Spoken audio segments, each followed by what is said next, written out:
Hello everyone, আসসালামু আলাইকুম।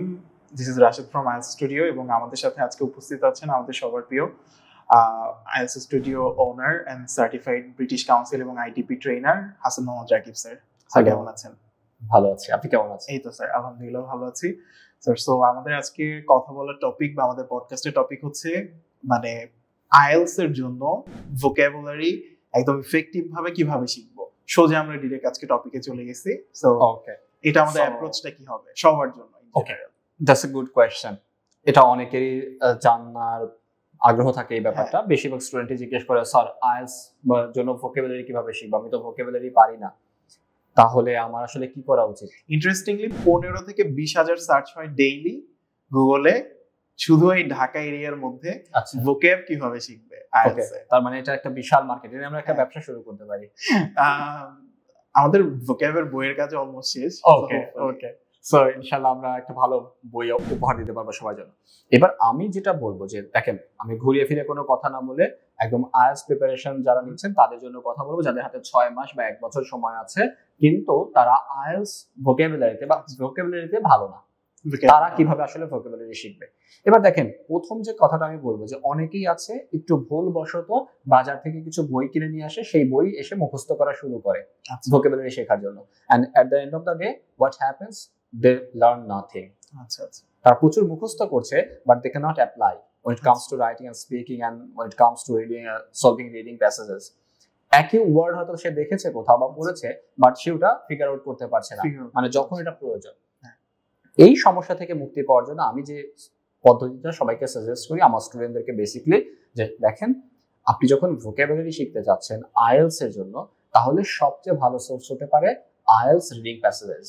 আচ্ছা, ঠিক আছে, আইএলটিএস রিডিং প্যাসেজেস গুলো থেকে আপনি ভোকাবুলারি একাডেমিক, একদম এগুলো সব একাডেমিক, মোস্টলি একাডেমিক, কিছু কিছু নন একাডেমিক বা ইনফর্মাল থাকে। বাট যেই কাজটা আপনারা করতে পারেন সেটা হচ্ছে যে আপনি একটা রিডিং প্যাসেজ পড়া শুরু করলেন, এবার সেই রিডিং প্যাসেজ পড়ার আগে আপনি একটা খাতা নিলেন, একটা নোট নিলেন, নোট নেওয়ার পর আপনি 4টা কলাম করে ফেলেন। 4টা কলাম, একটাতে আপনি লেখেন নাউন, একটাতে লেখেন ভার্ব, একটাতে লেখেন অ্যাডজেক্টিভ, একটা অ্যাডভার্ব লিখে ফেললেন। তারপর আপনি প্যাসেজটা পড়া শুরু করলেন, শুরু করার সাথে সাথে আপনি কিছু নাউন পাচ্ছেন, কিছু ভার্ব পাচ্ছেন, কিছু অ্যাডজেক্টিভ পাচ্ছেন, অ্যাডভার্ব পাচ্ছেন, যেগুলো আপনার কাছে ইউজুয়াল মনে হচ্ছে না, যেগুলো আপনার কাছে ফ্যামিলিয়ার মনে হচ্ছে না। এবার এই নাউন বলতে কি বোঝাচ্ছে? কারো নাম না, অবশ্যই কারো নাম, অ্যাবস্ট্রাক্ট নাউন যেগুলো, আসলে এই নাউনগুলো আপনি নোট ডাউন করে ফেলেন এবং তাদের মিনিং গুলা জানার চেষ্টা করেন। এবার মিনিং জানবেন কোত্থেকে? আচ্ছা, মিনিং জানার জন্য মোস্টলি এখন ডিভাইসে লুকআপ অপশনটা থাকে বা গুগল ট্রান্সলেটর থাকে। ওকে, গুগল ট্রান্সলেটর থাকে, কিন্তু গুগল ট্রান্সলেটর একটা খুবই বাজে ওয়ে হবে যদি আমরা এটা শিখতে যাই। এটার জন্য সবচেয়ে ভালো পদ্ধতি হচ্ছে যে আপনি একটা ডিকশনারি ফলো করেন। এটা সেটা আপনার মোবাইল অ্যাপ হতে পারে, সমস্যা নেই, কিন্তু নট ইংলিশ টু বেঙ্গলি। আচ্ছা, এটা ইংলিশ টু ইংলিশ একটা অ্যাপ আপনি ডাউনলোড করে নেন, সেটা কেমব্রিজের হতে পারে, অক্সফোর্ডের হতে পারে, ডাউনলোড করে সেখান থেকে আপনি শিখেন। এবার একটা ওয়ার্ড শিখতে গেলে ডিফিকাল্টির জায়গাটা হচ্ছে যে আমরা নর্মালি কি করেছি, একটা ওয়ার্ডের একটা মিনিং শিখি, তাই না? কিন্তু ইংলিশ সে তো একটা ওয়ার্ডের একটা মিনিং না, আসলে একটা ওয়ার্ডের অনেকগুলো মিনিং আছে। এবার কি আপনি অনেকগুলো মিনিং মানে 8-10টা মিনিং শিখবেন? তাও না। আপনি দেখেন যে আপনার কনটেক্সটে কোন মিনিং গুলো কাছাকাছি মনে হচ্ছে বা আপনার কাছে মনে হচ্ছে যে কোন শব্দগুলো আপনার প্রয়োজন হতে পারে বা কোন মিনিং গুলো প্রয়োজন হতে পারে, সেই মিনিং গুলোকে জোর দেন।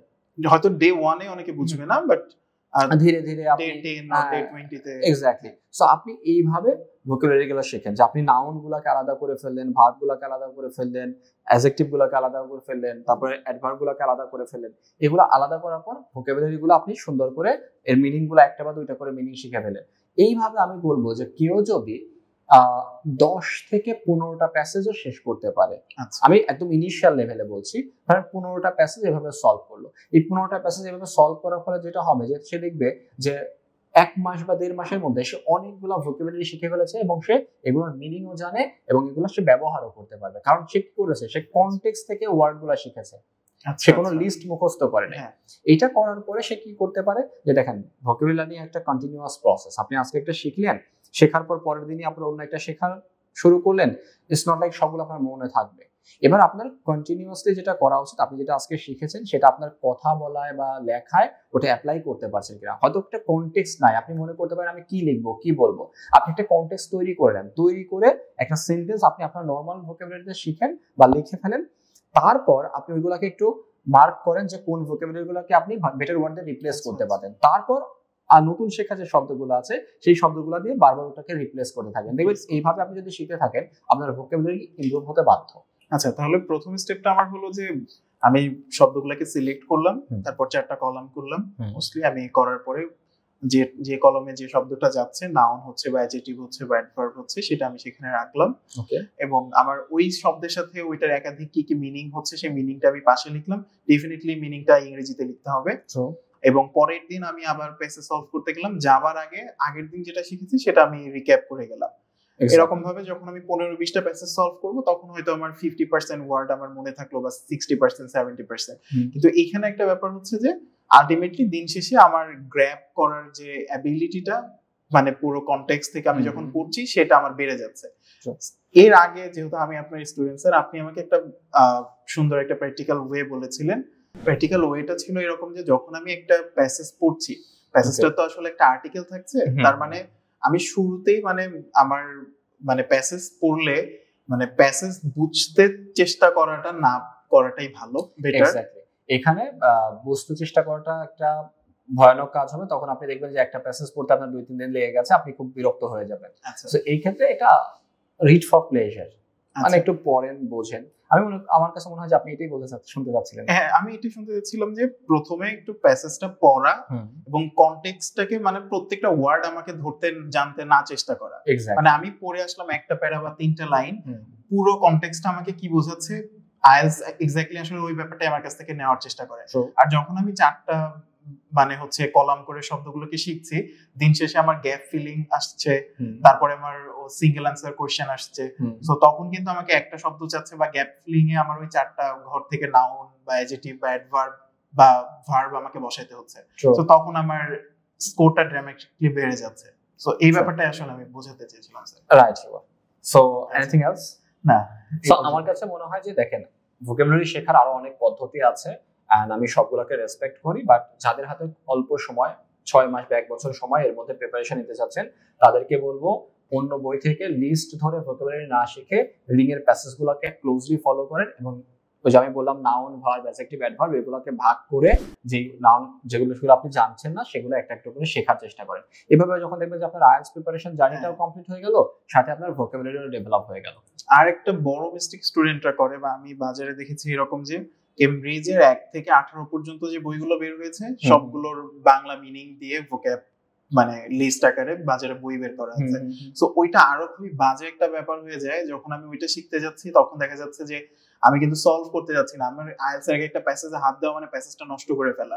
হ্যাঁ, ট্রু। অফিশিয়াল একটা টেস্ট, এটা আসলে খুবই বাজে একটা কাজ, এটা করা ঠিক হবে না। কারণ আরেকটা পয়েন্ট হচ্ছে যে এই বইগুলা আনফরচুনেটলি যে বইগুলা বাজারে পাওয়া যাচ্ছে এই কেমব্রিজের ভোকাবুলারির উপর, এইগুলোর মান খুবই জঘন্য।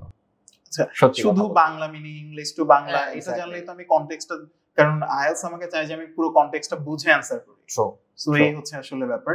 সো হোপফুলি আমাদের এই আলোচনাটা থেকে আপনারা বুঝতে পেরেছেন যে vocab for not for vocab, মানে আপনি আসলে একটা ভালো স্কোরের জন্য ভোক্যাব করছেন, রাইট? ভোক্যাবের একটা পারপাস থাকা উচিত যে আমি কেন ভোক্যাব শিখছি। তো সেই পারপাসটা যদি আপনার অ্যাবসলিউট থাকে তাহলে আপনি আসলে ভালো করতে পারবেন।